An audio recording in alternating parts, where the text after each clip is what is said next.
5-6 दलों को कम करके 2 या 3 दल। चुनाव में सभी पार्टियां जोड़-तोड़ में लगी हैं। अगला पिछड़ा जाति धर्म के समीकरण के बीच एक वोट बैंक ऐसा भी है जो चुनाव की दशा और दिशा तय करता है।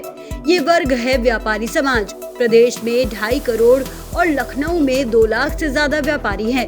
लखनऊ कार्यालय में दैनिक जागरण की चुनावी चौपाल के मंच पर इन व्यापारियों के नेताओं ने अपने मुद्दे स्पष्ट किए। नमस्कार, दैनिक जागरण की चुनावी चौपाल में आपका स्वागत है। चुनावी बिगुल बज चुका है।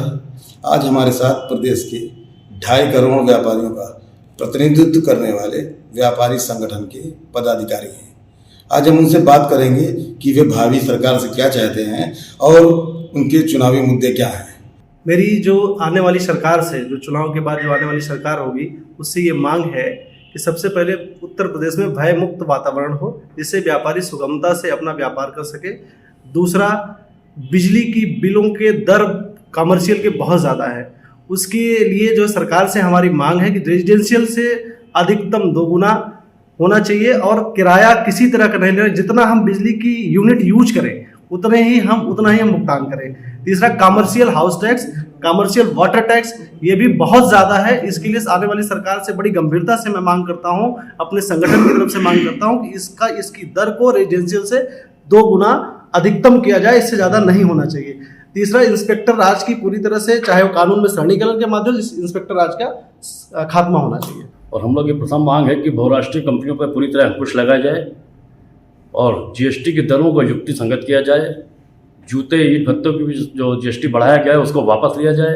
मंडी शुल्क जो बढ़ा है मंडी के बाहर लगने वाला उनको वापस लिया जाए और स्नातक क्षेत्र की तरह व्यापारियों को भी पंजीकृत करके विधानसभा परिषद सदस्य भेजा जाए और पेट्रोल डीजल को भी जीएसटी के दायरे में लिया जाए और व्यापारी पेंशन योजना वो सरकार अच्छी तरह लागू करे, जिससे कि व्यापारियों को सम्मान के साथ व्यापार करने में आसानी हो, सुरक्षा मिले। ये प्रमुख मांगे हैं। चुनाव की दृष्टि से व्यापारी समाज सबसे महत्वपूर्ण भूमिका निभाता है और उत्तर प्रदेश के 30 साल का इतिहास यही है कि जिस ओर व्यापारी समाज का समर्थन रहा है उसी दल की सरकार बनी और इस विधानसभा चुनाव में भी वही होगा। जिस ओर व्यापार मंडल की बहुसंख्य साथी रहेंगे वहीं सरकार बनेगी। व्यापारी ये चाहता है कि व्यापारी समाज को महत्व मिले, सम्मान मिले। सबसे बड़ी मांग व्यापारी की सरकार से यही है। टैक्स कम ज़्यादा होना वो तो बात का विषय है, कोई और समस्या वो भी बात का है, लेकिन आज की सबसे बड़ी समस्या यही है कि व्यापारी वर्ग जो अर्थव्यवस्था को चला रहा है उसको राजनीतिक दल महत्व नहीं दे रहे, वो देना चाहिए। दूसरा, तमाम तरह के दिवस देश में है, शिक्षक दिवस, बाल दिवस, मजदूर दिवस। हमारे देश में एक व्यापारी दिवस घोषित होना चाहिए। आने वाली सरकार पहले तो जनतांत्रिक सरकार हो जो व्यापारियों को व्यापारी समझे, आने के बाद हुक्मरान न बन जाए। और जैसा मैंने कहा कि जीएसटी के तहत ही सारे तरीके के लाइसेंस हो, जीएसटी में क्लब्ड हो, जीएसटी के दायरे के बाहर ना हो, चाहे वो फूड सेफ्टी एक्ट हो, चाहे मंडी शुल्क हो।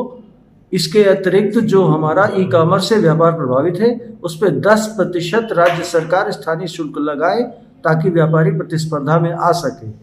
और साथ साथ व्यापारियों के लिए अलग से स्मार्ट कार्ड की व्यवस्था हो ताकि उसको शिक्षा और स्वास्थ्य में सुविधा मिल सके, उसके कर के अनुपालन में। इस वक्त पूरे प्रदेश के अंदर गल्ले, किराने, लकड़ी आदि जिनसों का व्यापार करने वाले कारोबारी मंडी शुल्क और मंडी परिषद के भ्रष्टाचार से पूरी तरीके से आतंकित परेशान हैं और जोर तरीके से हम मांग करते हैं आने वाली सरकार से कि सरकार आते ही सबसे पहले इस भ्रष्टाचार वाले अड्डे को बिल्कुल समाप्त करें और मंडी परिषद को बिल्कुल भंग किया जाना चाहिए और मंडी शुल्क से संबंधित सभी दिक्कतों का समाधान होना चाहिए।